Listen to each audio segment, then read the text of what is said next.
Quer saber como aumentar o equilíbrio na sua vida, no seu dia a dia, no seu viver? Fica comigo. Vou te falar de 3 aspectos que são fundamentais e que têm parte integrante da nossa vida e cabe a cada um, na sua individualidade, a entender e controlar a ação dos 3, porque os 3 eles estão sempre em ação conjunta. Quando um aciona os outros 2. Ou seja, ninguém sabe quem vem primeiro. Ou seja, quais são os 3? Primeiro, o pensamento, que o pensamento é a base na vida de todo ser humano. Nós pensamos e pensamos muito. Em média, 120 mil pensamentos por dia, é o que diz a ciência. E esse número de pensamentos, ele vai aumentando na medida que a pessoa vai ficando ansiosa. Quanto mais ansiosa, mais pensa. Devia ser o contrário. Está ansioso, não pensa, mas não é verdade. Eu vou aumentando a ansiedade, vou aumentando o pensamento. E isso vai chegando a um nível intolerável, né? Que a pessoa realmente ela gasta todas as suas energias. Como controlar o pensamento?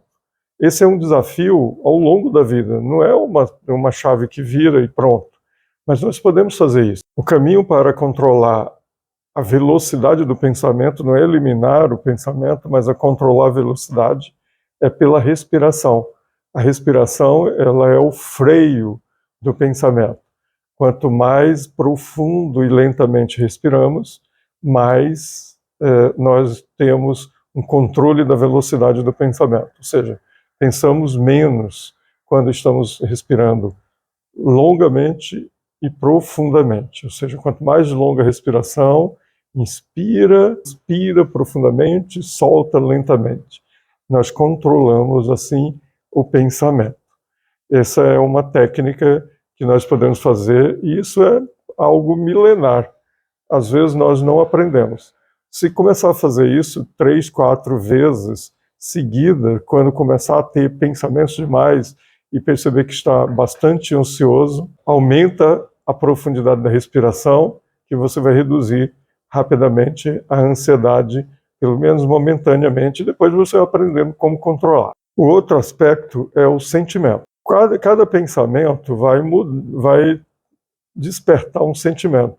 O sentimento é tudo aquilo que nós temos, né, ao longo da vida, que as vivências que nós temos, as questões que bem resolvidas, sobretudo as mal resolvidas, o que gera transtorno.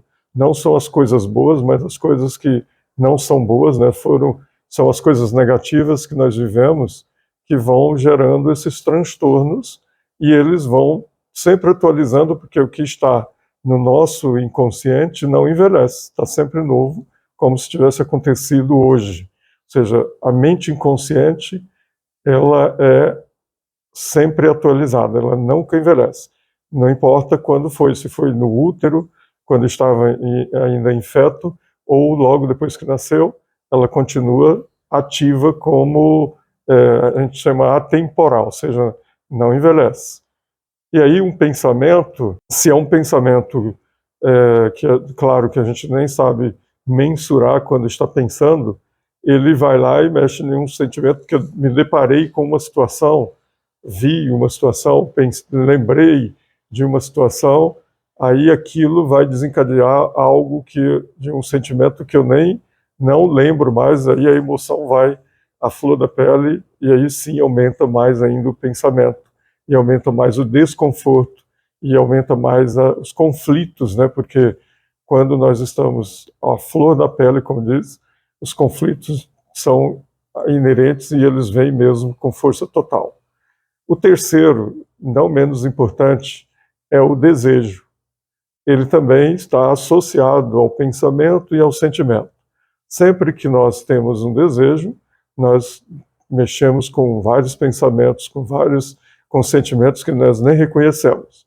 Esses desejos, eles estão, e aí é interessante entender, né, o desejo, ele está de uma forma bastante subjetiva. O objetivo, quando eu estabeleço um objetivo, ele, né, por si só já é um objetivo, já é claro. Eu tenho uma data, uma quantidade para atingir. O desejo é subjetivo. E ele não tem positividade nem negatividade. Nós não sabemos às vezes separar. Eu desejo ligar para uma pessoa, agradecer uma pessoa, desejo abraçar uma pessoa, ou seja, são coisas positivas. Mas e os desejos que não são positivos, que vêm quando estamos no trânsito, quando estamos, digamos, com algum problema, às vezes alterados, vêm alguns desejos que não são tão positivos. Esses, eles vão também gerar novos pensamentos, novos sentimentos. Ou seja, a nossa vida, o nosso equilíbrio emocional, ele está enquanto nós controlamos o nosso desejo e entendemos eles. Entre nos seus desejos. Pense no que você está pensando. Tente entender os seus sentimentos. Aí você traz isso para a realidade, para um que a gente chama de racionalização, e você aí sim pode construir um equilíbrio emocional. Fora disso, você se torna escravo de você mesmo, não é dos outros. Escravo daquilo que tem dentro de nós, que nós podemos ter o mínimo de controle. Controlar total, não. Mas o desejo ele pode ser reprimido. Eu estou com esse desejo. Entre nele e reprima, não é a hora, não é necessário. Você pode deixar. Estou com muita vontade de comer um chocolate.